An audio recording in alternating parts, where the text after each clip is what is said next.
Assalamualaikum warahmatullahi wabarakatuh. Halo semuanya, kembali lagi bersama saya Vicky di channel Kepo Sejarah. Di video kali ini kita akan membahas sejarah peringatan Hari Santri Nasional. Seperti yang telah kita ketahui bersama bahwa sebentar lagi kita akan memperingati Hari Santri Nasional yang diperingati setiap tanggal 22 Oktober. Peringatan ini memiliki sejarah panjang perjuangan para ulama dan santri dalam memperjuangkan kemerdekaan negara Indonesia. Lantas bagaimana sejarah diperingatinya Hari Santri Nasional? Mengapa 22 Oktober dipilih sebagai tanggal peringatan Hari Santri Nasional? Mari kita mulai.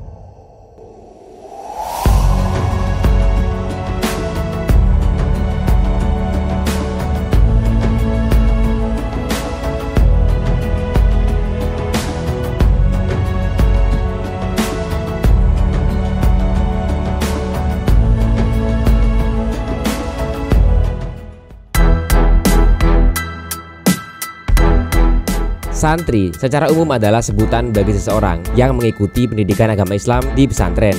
Sedangkan menurut Kamus Besar Bahasa Indonesia, santri berarti orang yang bersungguh-sungguh mendalami ilmu agama. Santri biasanya menetap di pesantren hingga pendidikannya selesai. Biasanya setelah menyelesaikan masa belajarnya di pesantren, santri akan mengabdi ke pesantren dengan menjadi pengurus. Kaum santri lahir bersamaan dengan kemunculan pesantren di Nusantara yang berarti sekitar abad ke-16. Awalnya, santri mukim di pondok pesantren hanya laki-laki. Lembaga-lembaga pengajian menyediakan pendidikan agama untuk kaum perempuan. Akan tetapi, biasanya terbatas pada pengajaran kitab-kitab klasik tingkat dasar. Dovir mencatat, perubahan tampak sejak akhir tahun 1910-an ketika para kiai menyediakan komplek pesantren untuk santri perempuan. Pesantren di Jombang yang pertama kali membuka pesantren untuk perempuan ialah Pesantren Den Anyar yang didirikan pada tahun 1917.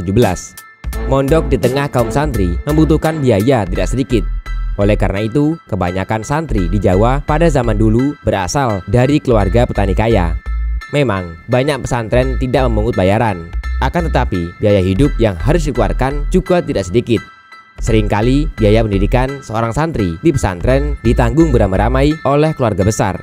Seorang santri yang akan pergi dan menetap di pesantren biasanya dilepas dengan suatu upacara meriah yang dihadiri oleh penduduk kampung. Seiring berjalannya waktu, dunia kaum santri tidak hanya berkutat pada pesantren atau kitab kuning. Pada masa kolonialisme, kaum santri juga ikut mengangkat senjata, membela kemerdekaan, menjadi motor pergerakan nasional, bahkan terlibat dalam merumuskan dasar negara. Sejumlah perjuangan melawan penjajah dimotori oleh kaum santri. Pada periode tahun 1821 hingga 1837, Tuanku Imam Bonjol memimpin pergerakan kaum Paderi Minangkabau. Di Aceh, Islam menjadi ruh bergerak utama dalam melawan kolonialisme. Di Jawa, catatan perjuangan kaum santri tak ada henti-hentinya. Mulai dari pertempuran Fatahillah melawan Portugis, Perang Jawa periode 1925 hingga 1930 yang dipimpin Pangeran Diponegoro, pemberontakan petani Banten pada tahun 1888 hingga resolusi jihad pada bulan Oktober 1945.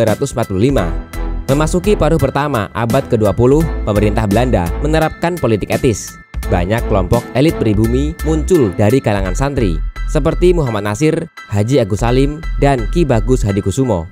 Mereka mengalami pertumbuhan kesadaran politik sebagai hasil dari perubahan sosial ekonomi, pendidikan barat, dan gagasan pembaruan Islam. Timbul kesadaran untuk bersatu dan mengatur kekuatan internal di tengah kaum santri sehingga bermunculan organisasi-organisasi Islam seperti Sarekat Islam, Muhammadiyah, dan Nahdlatul Ulama. Muhammadiyah yang berdiri pada tahun 1912 didirikan sebagai wakil dari kaum santri pembaharu.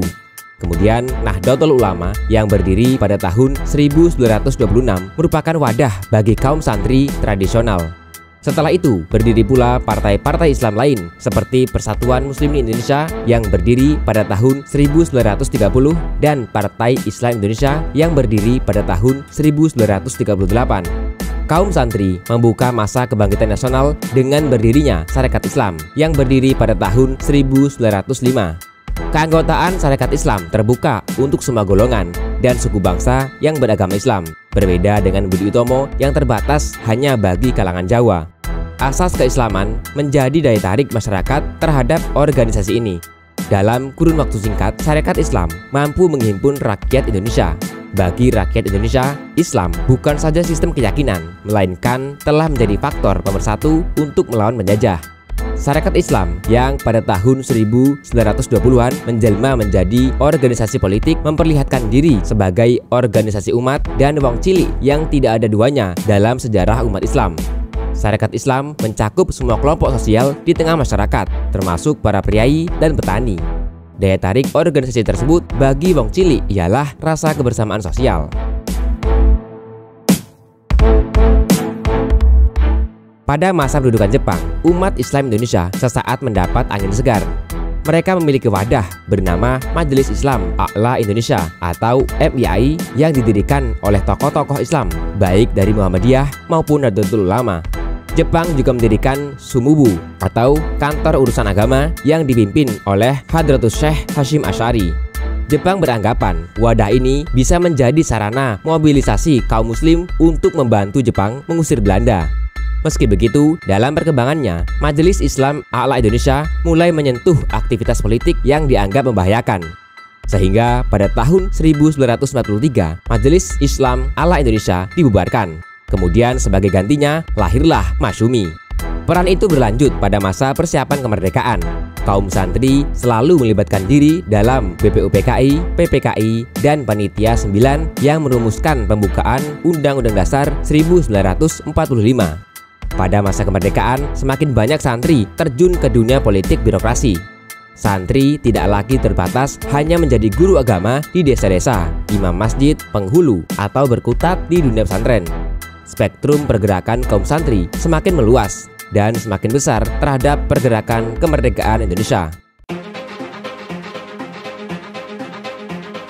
Sejarah hadis santri berawal dari usulan masyarakat pesantren sebagai momentum mengingat dan meneladani perjuangan kaum santri dalam menegakkan kemerdekaan Indonesia. Pada awalnya, hal ini diusulkan oleh ratusan santri Pondok Pesantren Babu Salam, Desa Banjarejo, Malang, Jawa Timur pada Jumat 27 Juni 2014.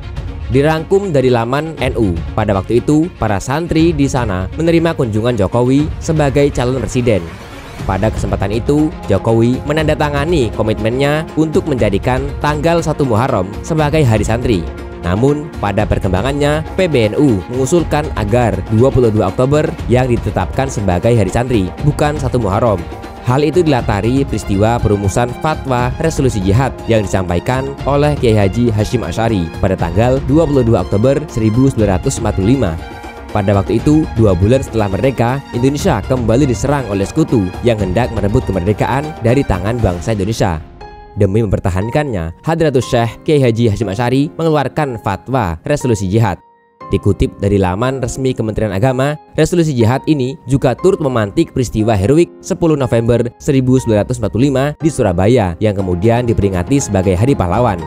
Resolusi jihad juga telah melebur sekat antara kelompok agamis, nasionalis, sosialis, dan seterusnya di kalangan bangsa Indonesia yang beragam latar belakang.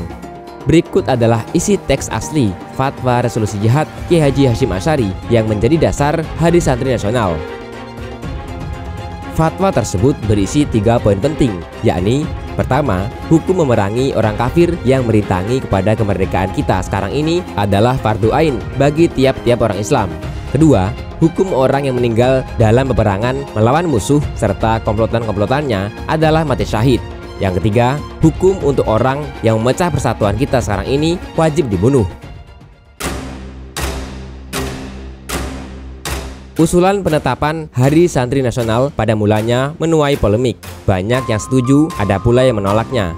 Beragam alasan penolakan muncul, mulai dari kekhawatiran, polarisasi, hingga ketakutan akan adanya perpecahan karena ketiadaan pengakuan bagi selain santri. Namun pada akhirnya, Presiden Jokowi mengambil keputusan dengan menetapkan tanggal 22 Oktober sebagai Hari Santri Nasional.